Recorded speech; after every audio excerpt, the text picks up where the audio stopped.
Please leave our home immediately and clear out all your belongings, which are cluttering the space. As Susan waved me off, clearly frustrated, Stephen interjected, insisting that I shouldn't leave any mess behind. Feeling utterly disheartened, I quietly agreed, then turned away from them both. It puzzled me why, after being caught in wrongdoing, they were so unapologetically bold, demanding I leave so they could cohabit. Their audacity seemed boundless, yet I wondered if they considered the compromising evidence I held against them. Nonetheless, I decided to let them revel in their illusion of victory for the time being, as I plotted my next steps with a sly grin, retreating to my sanctuary. My name is Abigail Ruth, and I have been sharing my life with my husband, Stephen, for around 2 decades. At 45, I'm a home-based designer, while Stephen, 4 years my elder, excels as a systems engineer. Our son, Gary, born shortly after we wed, is now 21 and diligently pursuing college studies. Despite what sounds like a picturesque family life, the reality is far from it. Stephen's recent actions, sneaking out and returning home late, have ignited suspicions of infidelity within me, leading me to contemplate divorce as the inevitable resolution to our marital discord. Reflecting on the past, I recall a shift in Stephen's demeanor years ago during a financially tight phase, exacerbated as our son entered middle school and expenses surged. Despite the downturn in Stephen's income, attributed to a struggling economy and company woes, my attempts to address our financial strain only provoked anger in him. His unexpected outburst over my concern for our finances and his generalized dissatisfaction with his colleagues marked a significant deviation from our usual disagreements, leaving me to navigate our challenges in isolation. This narrative unfolds the unraveling of a marriage strained by suspicion, betrayal, and financial woes, highlighting the complexities of familial relationships and the personal resolve to face adversity. Before tying the knot, a former colleague from my previous job, who had recently embarked on her entrepreneurial journey, reached out for assistance. It had been years since I'd left that position to get married, and despite the long hiatus, I couldn't pass up the chance. Enthusiastically, I took up her offer, marking my foray into home-based design work. I shared the news with Stephen, but his reaction was lukewarm at best. He acknowledged it with a simple, "Okay," showing little interest in the details. Regardless, I had made it official to him and dove into my work with dedication. One day, to my surprise, Gary came home early, disrupting my workday. It was unusual, given his schedule packed with school and extracurricular activities. "I'm home early because of midterms," he explained, which I had completely forgotten, despite it being marked on our calendar. As I rushed to prepare lunch, Gary noticed my work setup in the living room. Apologizing for the mess, I promised to tidy up soon, but he brushed it off, more interested in sharing something else. Gary had been developing a game, aspiring to follow in his father's footsteps as an engineer. His project, though not as refined as mainstream games, was an impressive effort. He expressed his desire to attend a vocational school to pursue this passion further, hopeful for his father's support. However, when Stephen saw the game, his response was far from supportive. He dismissed Gary's hard work as trivial, even mocking the effort. I couldn't hide my anger at his demeaning attitude. While Stephen might view the game as simplistic, his approach was harsh and entirely inappropriate. As I defended Gary's independence and efforts, Stephen's annoyance grew, challenging my stance on parenting and education. This incident highlighted a fundamental disagreement in our approach to supporting our son's ambitions and respecting his individual pursuits. Stephen's frustration echoed loudly, accusing me of negligence, which led me to silence. Arguing seemed futile. My priority shifted towards supporting Gary independently. I absorbed Stephen's grievances quietly, waiting for his temper to cool down. The following day, with Stephen away, I offered Gary a solution. "I'll get you a computer for your game development. If your dad questions it, I'll say it's for my work." This decision to buy Gary a high-quality computer, funded from my own resources, drew a skeptical look from Stephen, but I stood firm, stating it was a necessity for my job. This event further strained the already tense relationship between Stephen and me, pushing me to consider divorce, a thought complicated by Gary's well-being.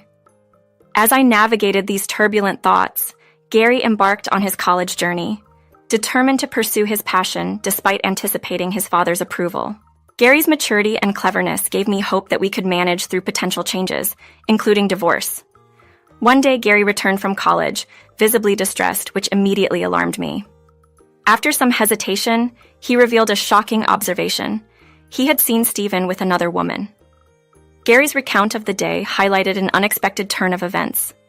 Intending to attend a lecture that got canceled, he opted to spend time downtown with friends, where he inadvertently witnessed Stephen's betrayal. Gary's attempt to act unaffected in front of his friends couldn't mask his deep discomfort, prompting him to come home early. This revelation, shared in a moment of vulnerability, underscored the complexities of our family dynamics and the challenges we faced ahead. Had I been in Gary's shoes, I might have confronted Stephen immediately, but I understood the dilemma he faced. My suspicions about Stephen's fidelity had been growing, given his recent odd behavior, leaving home early, returning late, and secretive phone calls. It was hard not to suspect something was amiss, prompting me to hire a private investigator to look into Stephen's activities. The investigation confirmed my suspicions. When I shared this with Gary, his surprise was evident, but he supported my calm approach and the possibility of divorce. I had planned to address the issue with Stephen directly, but he did not come home that night, possibly aware that Gary had seen him. When Stephen returned on Sunday, he was not alone, but with a younger woman, Susan, who brazenly introduced herself as his girlfriend. Stephen's declaration of leaving me for Susan, accompanied by his insult about my age, left me in disbelief at his nerve. Yet, I retorted with sarcasm, unfazed by Susan's attempts to belittle me. I confidently assured her of my independence, thanks to my job. Susan, eager to expedite the divorce, produced the papers, which I signed without hesitation, despite her and Stephen's arrogant demands for me to leave our home promptly. Their lack of remorse and entitlement was astonishing.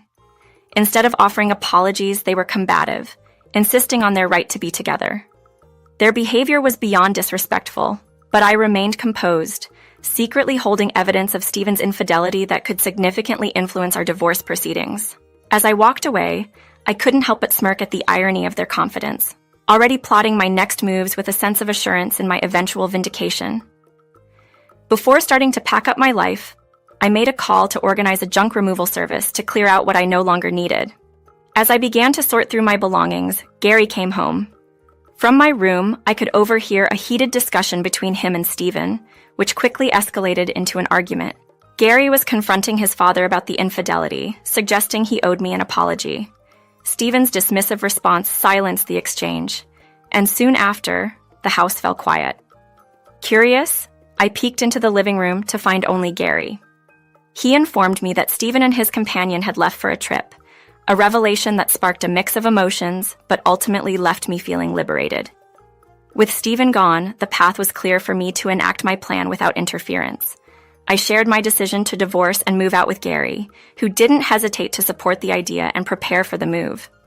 When the junk removal team arrived, I instructed them to clear out the contents of 3 specific rooms, ensuring that even new items were included. I was determined to start afresh, leaving behind the old and making room for new beginnings. However, I made a point to leave the living room untouched to avoid any potential backlash from Stephen for disposing of shared assets without his consent. By evening, Gary and I were on our way to a new chapter, with our belongings temporarily stored by a moving company as we hadn't yet settled on a new home. We checked into a nearby hotel, planning a short stay until we found something more permanent. A few days later, Stephen's call interrupted our breakfast. He inquired, somewhat incredulously, about the missing furniture and appliances. I retorted sharply, implying it was his idea, which left him floundering for a response. His hesitant admission and subsequent fumbling for words when he realized the extent of what had been discarded were satisfying. He was particularly concerned about a computer, which I had anticipated and deliberately misled him to believe everything was gone. Feigning innocence, I played along, suggesting that all the essential household items were still intact, leaving him scrambling for the computer he was evidently desperate to find. This interaction, marked by Stephen's obvious desperation and my calculated responses, underscored the shift in our dynamics and the beginning of my strategic move forward. When Stephen discovered I planned to dispose of the computer I had bought for Gary, his desperation became evident. Playing into his urgency, I suggested selling it to him instead of simply giving it back. The idea of buying his own gift back sparked Stephen's interest, but he was taken aback when I proposed an outrageous price of $31,000. His protests only fueled my resolve, and eventually he agreed to the exorbitant sum, a twist that satisfied my craving for a more impactful revenge. I took delight in informing Stephen that the deal was set, but added a twist by telling him he'd have to wait for the computer as it was with the movers, delaying his gratification. Despite his impatience, Stephen had no choice but to comply. Once I had settled into a new home with Gary's assistance, Stephen followed through with the payment. Viewing this as an opportune moment, I encouraged Gary to use the money to establish his independence, setting him up in an apartment close to his college. However, my plan didn't end with the financial transaction. Before sending the computer to Stephen, I removed the external disk, a move that would ensure my revenge reached its peak. I mailed the disk to Stephen's boss at his company, accompanied by a letter that would undoubtedly pique his interest. Upon receiving a call from Stephen's boss, I was invited to visit the company. Upon my arrival, I announced myself at the reception, awaiting the next phase of my plan to unfold, with a sense of anticipation and satisfaction at the unfolding events. This move was not just about revenge, it was about exposing truths, ensuring accountability, and starting anew with a clean slate. Upon my arrival at Stephen's company, I was greeted by Mr. Dennis, the department head, who promptly led me to his office. Inside, a visibly uneasy Stephen awaited, his surprise at seeing me evident as he stood up abruptly. With a calm smile, I announced my intention for revenge, which visibly unsettled him further. Mr. Dennis, looking to address the matter at hand, placed the external disk I had sent on his desk and initiated a discussion about its contents. Client data from the company, prohibited from being removed from the office. Stephen's attempts at excuses only deepened his predicament, his discomfort growing under Mr. Dennis's scrutinizing gaze. Reflecting on the events leading to this moment, I remembered how Stephen had been behaving suspiciously before our divorce. One day, I found him using Gary's computer for reasons unknown, given he had his own. Later, my curiosity led me to discover unfamiliar files on the external disk attached to the computer, a database that suggested Stephen had taken company data home, using the computer as a cover. This realization now played out in Mr. Dennis's office as Stephen, cornered by his actions, finally admitted to his wrongdoing. Mr. Dennis, outraged, informed Stephen of the severity of his actions, categorizing them as potential theft, or a violation of legal statutes regarding unfair competition. The mention of pressing charges was the final blow, causing Stephen to break down and plead for forgiveness. The unfolding scene was a stark contrast to the confident demeanor Stephen once held, now replaced by desperation and regret. This encounter was not just about seeking personal vindication, but also about bringing to light actions that compromised professional integrity and legality. As the situation in Mr. Dennis's office escalated, Stephen's breakdown became a stark testament to the consequences of his actions. Internally, I reveled in the justice being served for his betrayal and misconduct. My thoughts of retribution were momentarily interrupted by a knock on the door and the familiar voice of Susan announcing her entrance.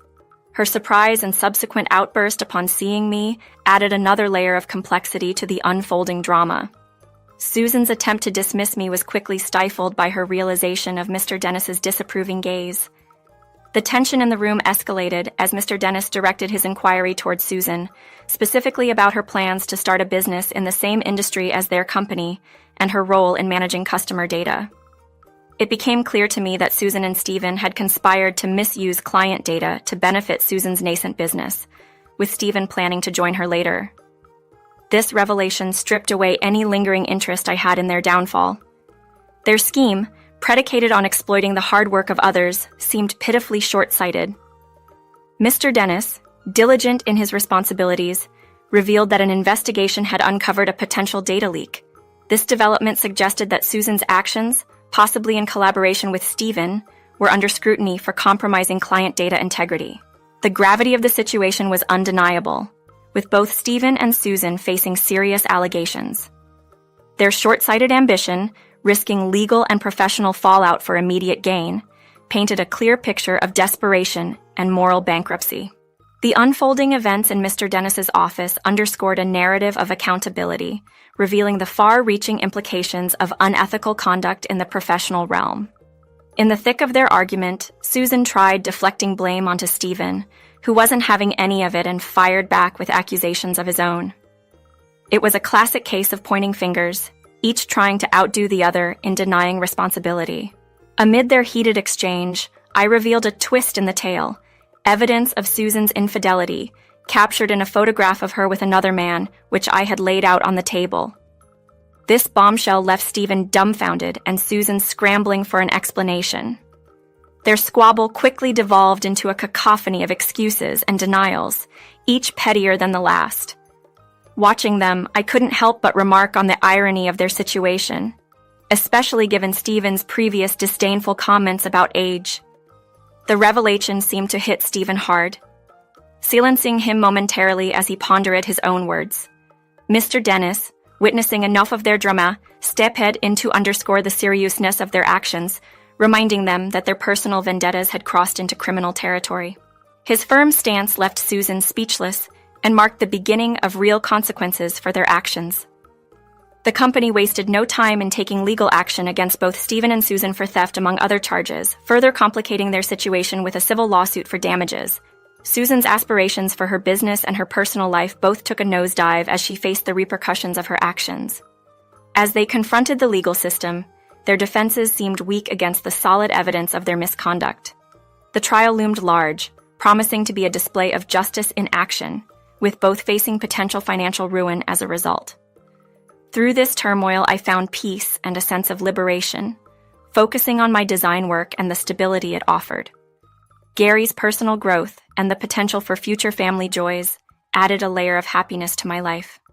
Amid the chaos they created, I reveled in the quiet life I had carved out for myself, a life filled with work satisfaction and the promise of new beginnings.